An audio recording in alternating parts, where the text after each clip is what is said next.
So, just a little bit about myself. I uh, I grew up in Portland, Maine, and I have a background in finance.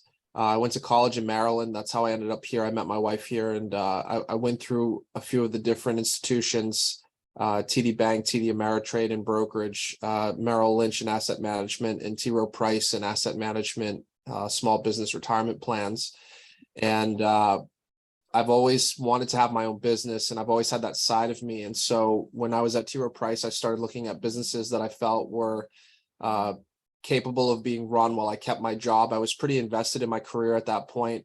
I have a master's of science in finance and I have an MBA. So I thought that, the career in finance was really going to be the long-term play for me. But I kept going back to building something, owning a business. And so I looked at businesses that I felt were manager centric, but not skilled manager centric. And if you've listened to any of the calls before or heard me talk about this, basically what I mean by that is I don't want a business that has a key man employee that hinges on them for continuity. So I don't want to be beholden to an employee that can threaten to walk away and cripple operations. And so there's plenty of businesses out there like that.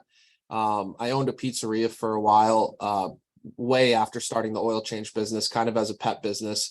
And the pizza makers do hold a lot of leverage, because if they don't show up to work and there's no one else that knows how to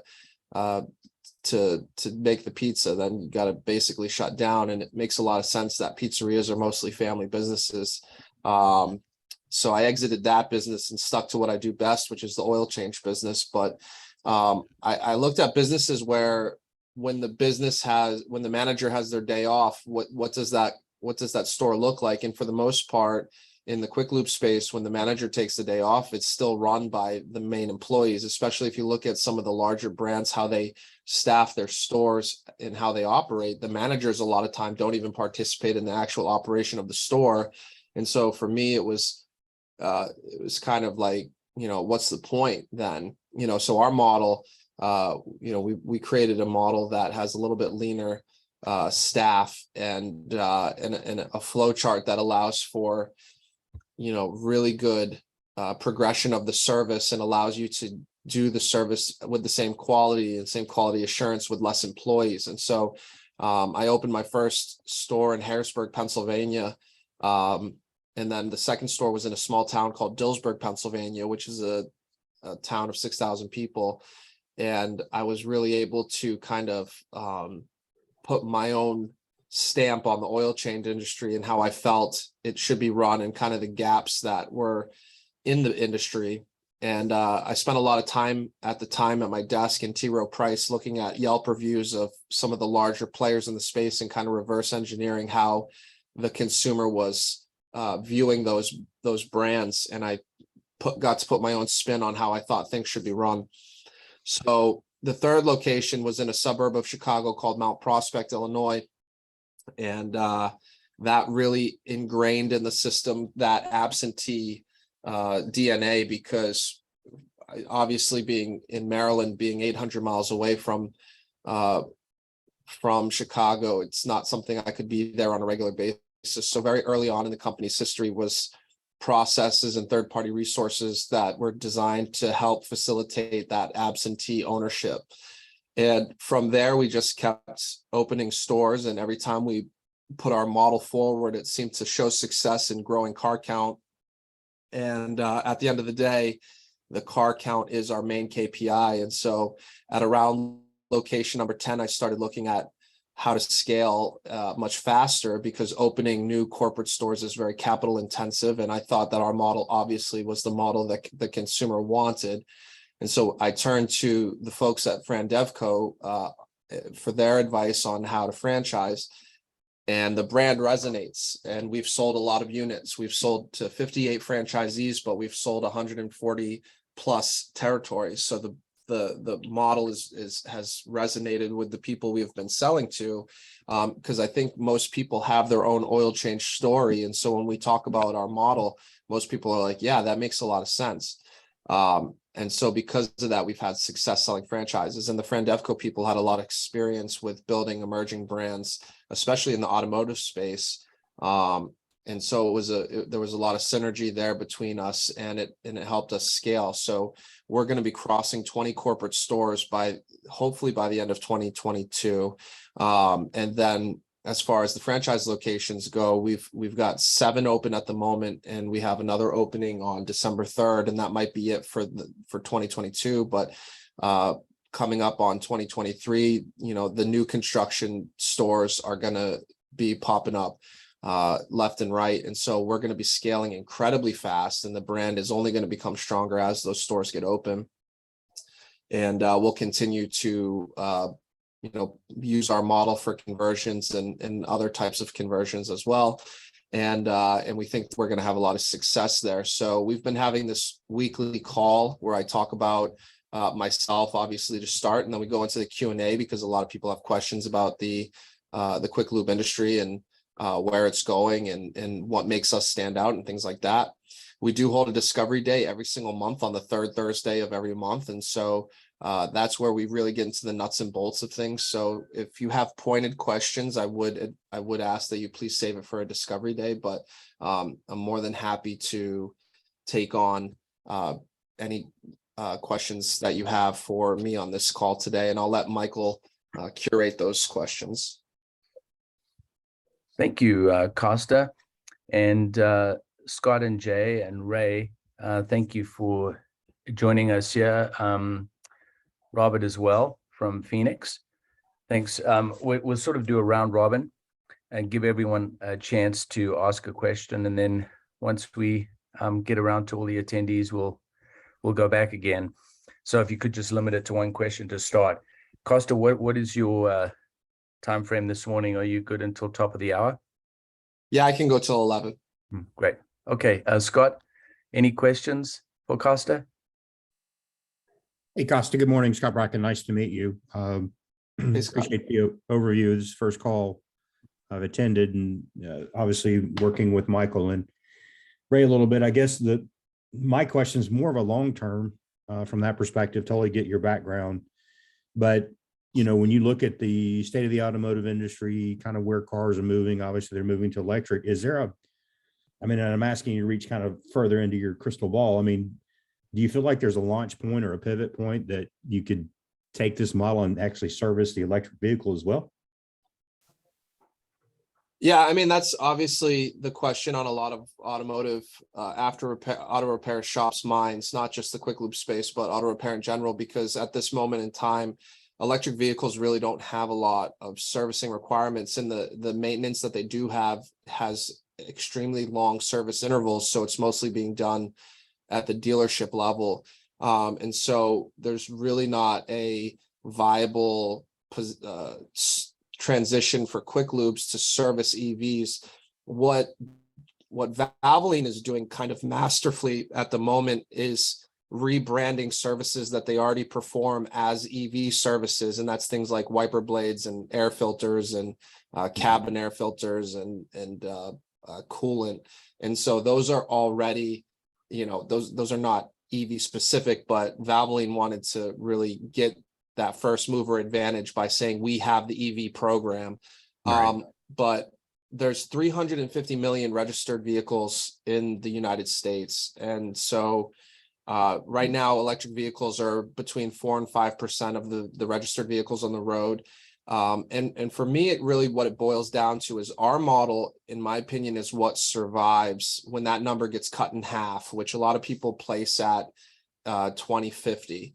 And so if 175 million of the vehicles on the road are internal combustion engine vehicles, that's still a large consumer base. There's certainly industries that are viable with consumer base smaller than 175 million. So I think our model is positioned to be the model that gets left behind when this is all said and done. A lot of the other oil change brands are playing a really dangerous game of triple net resale of property, which is going to put a huge squeeze on the operators. When you have a building that you sell for $2 million to a triple net investor, and their net operating income on that building is going to be $150,000 a year, but then your sales plummet because there's less volume.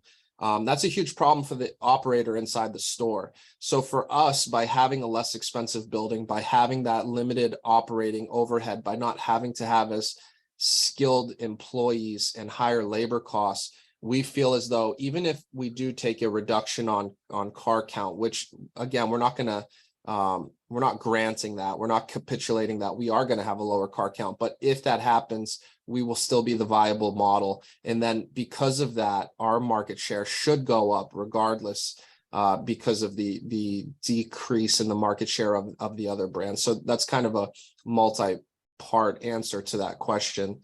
The other thing that is kind of not talked about as much is our current infrastructure is not designed to handle everyone charging their vehicles overnight at the moment. And so there's got to be massive infrastructure improvements done before we can even begin to imagine there being 10 or 14% of the cars on the road being electric vehicles. And so the Build Back Better legislation was designed. I think there are laws in place that infrastructure in the states need to be improved by a certain time frame. But you know, we are obviously a very geopolitically driven industry between our base product, which is oil, and then of course the politics of energy. So that could change as well. And that was a really long-winded way to answer your question, but I hope it was helpful. Yeah, I mean, because that was the thing, is like, even, if you look at the lens 15 years and assume the adaptability or the adoptability of the cars, they'll certainly get there. But I guess your play is we're going to be the best of what's the rest, if you will, and saying, we're going to maintain the larger market share because we got the better quick turn solution. Yeah. And at the end of the day, our North Star is the oil change only model. And so we believe that's what the consumer wants. And because of that, that is where we will go, because, with these, and all of you, I invite all of you to go on LoopNet or crexi.com and look at what some of our competitors are selling their buildings for. Like, it's not a mystery why they're trying to pivot to higher ticket item sales when they're paying $15,000 a month in rent. That's a lot of oil changes to get that nut every single month. And so if we don't have nearly that high of overhead and we can be the best in the business at oil changes, then we can have that shift in top of mind brand awareness, and we can be that place where they go, okay, I know if I go to Costa Oil, it's just an oil change. So even if there's a line of 4 people in front of me, I know they're going to get to me soon enough. Whereas there's been kind of a shift with the Jiffy Lubes of the world, whereas if there's 2 cars in front of you, one could be brakes, one could be, a serpentine belt, and you don't know if you're going to get out of there in 30 minutes. You might be there for an hour and a half. And at that point, you're like, man, I could have made an appointment with the dealership. And that's what we want to avoid. We really want to work on that throughput. And so we think that's what's going to, increase our market share, even if the overall market share ends up decreasing. Now, that being said, the overall market share is going to continue to increase for a while, because the rate at which the do-it-for-me consumer enters the market is faster than the rate of sales of electric vehicles. And so as the generations age up, like if you guys think about your parents and your parents' parents, the things that used to do at the house, they were called, in our industry, we refer to them as the do-it-yourself market. Our grandparents' owner's manual used to have instructions on how to change the timing belt on your vehicle, and today's owner's manuals tell you not to drink the battery acid. And so it's a huge distinction between generations that want services done for them. And so as these generations age up, the amount of people entering the driving community actually outpaces the sale of the amount of people joining the driving community who want the oil change done for them actually outpaces the sale of electric vehicles at the moment. And so it's kind of the example I like to give is, do you think that the tobacco industry is bigger today or in 1950? And a lot of people will say, well, 1950, I don't see anyone smoking anymore. But the reality is the market share is actually larger because there's just more people in the world who smoke. And so while the raw number of human beings is much more, and the percentage of people who smoke is down, that doesn't mean the market share actually decreased, it increased. And so the same thing will happen for a little while in the quick lube space. Great.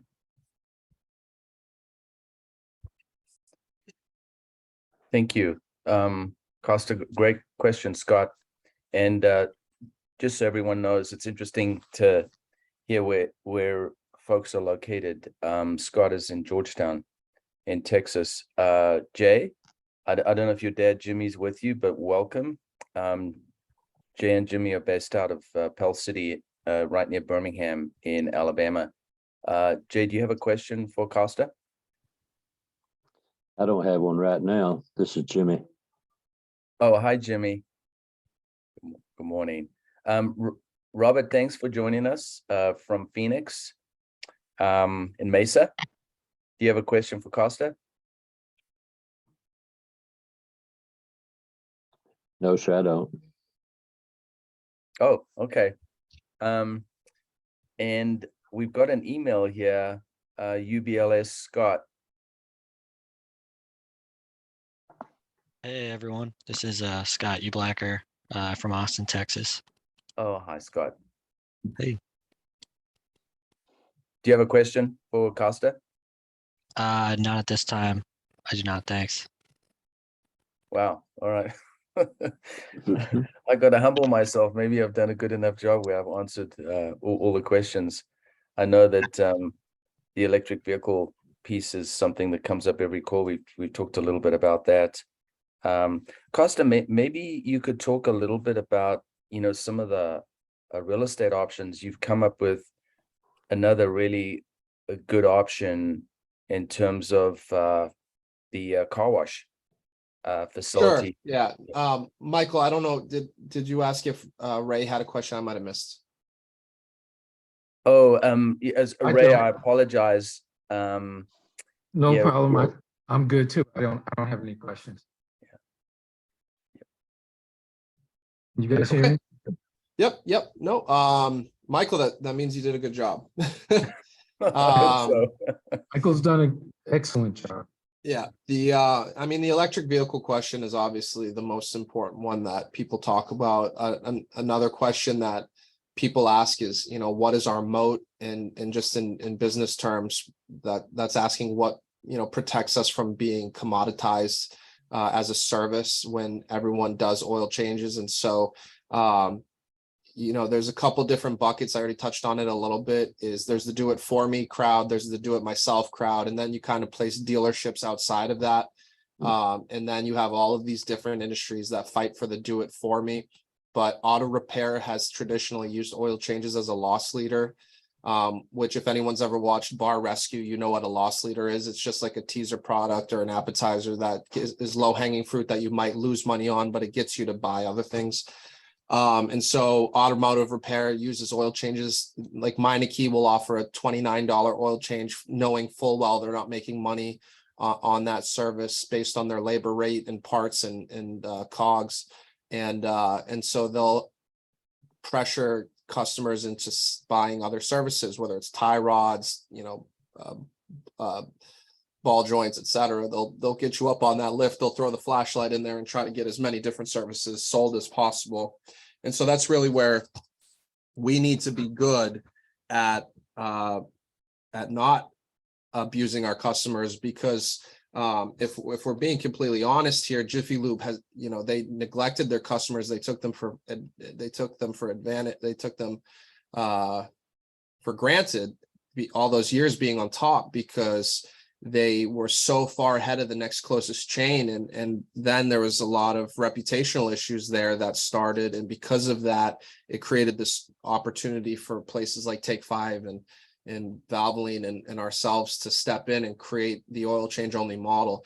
And what I would say is a lot of the other brands have just become another, a different mousetrap to them, whereas we are really using the oil change only model as our North Star.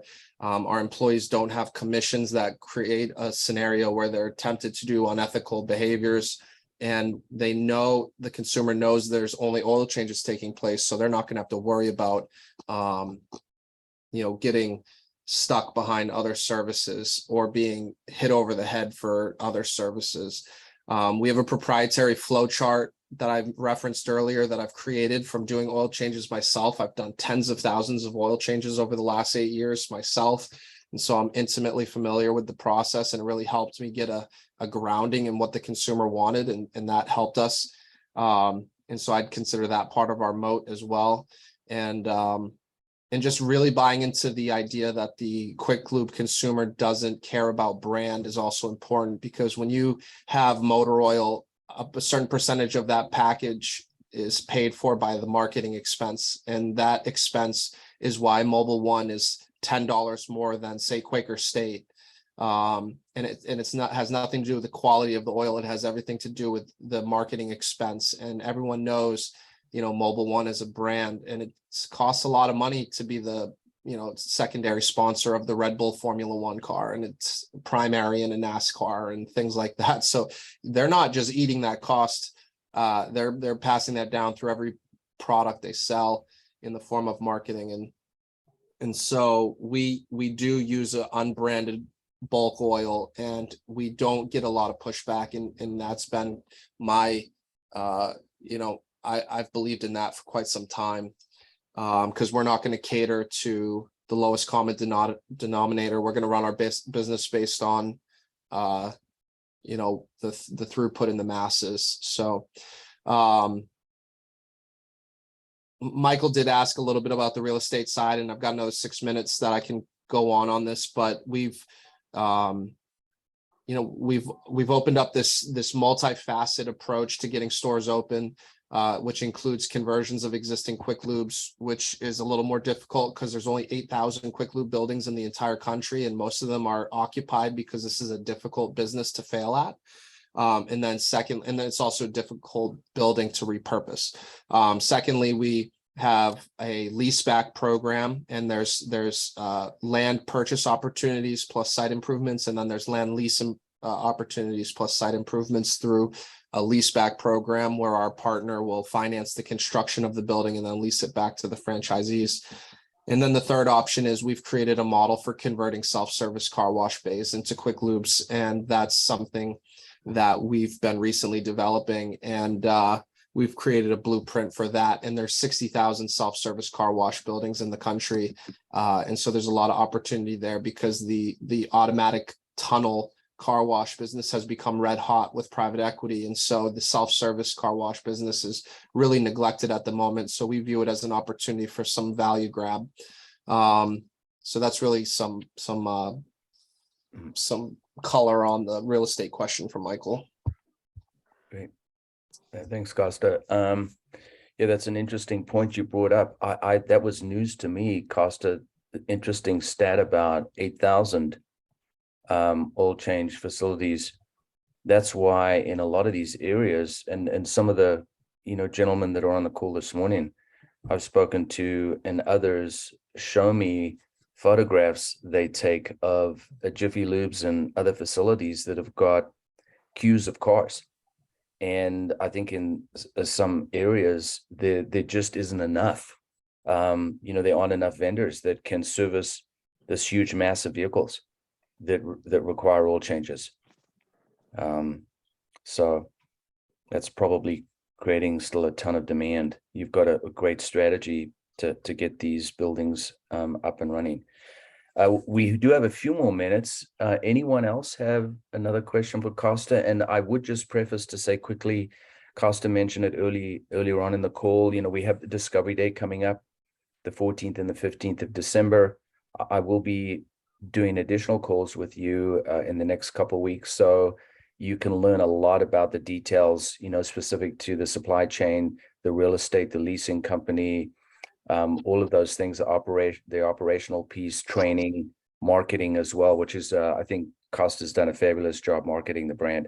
So hopefully we'll be able to see you there, in December. But anyway, any last questions for Costa? I have a question. Maybe this has been discussed already, or maybe I just missed it. But would you guys, or do you guys already do state inspections as one of the services, like the annual inspection? So state inspections vary state by state, and my experience here in Pennsylvania is they tie up a bay. It requires a more skilled labor, which means a higher expense there. And so the juice hasn't been worth the squeeze there. Plus, they also need to leave the site in order to drive the vehicle. It has been our understanding since we've opened in Texas that Texas state inspections are not nearly as invasive as Pennsylvania. And so on a limited basis, on a 1-by-1 basis, we're approving facilities that have multiple bays to preliminarily do the state inspection. It's going to be a case-by-case basis, but what we don't want is to tie up a bay for something that really is not a high margin service and is a high liability service. There's a lot of record keeping involved, and anytime you do something on behalf of the government, you have to have your ducks in a row, and sometimes it's just not worth it to even go down that road. Okay, yeah, thanks. Just curious.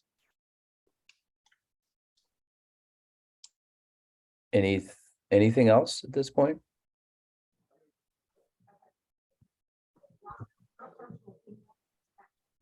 No. Okay, well, Okay. Happy Thanksgiving to everyone. And happy holiday. I know, Scott, you're up in Wisconsin visiting family already. Costa, Yes, sir. yeah, best to your family. And hopefully, I'll see you in December at the Discovery Day, and hopefully some of the gentlemen that are on the call will be with me as well. Thank you for your time. Great. Thanks a lot, guys. Happy holidays. Happy Likewise. holidays, Yeah, everyone. thanks. Happy holidays. Thanks, Michael. Okay. Bye, Ray.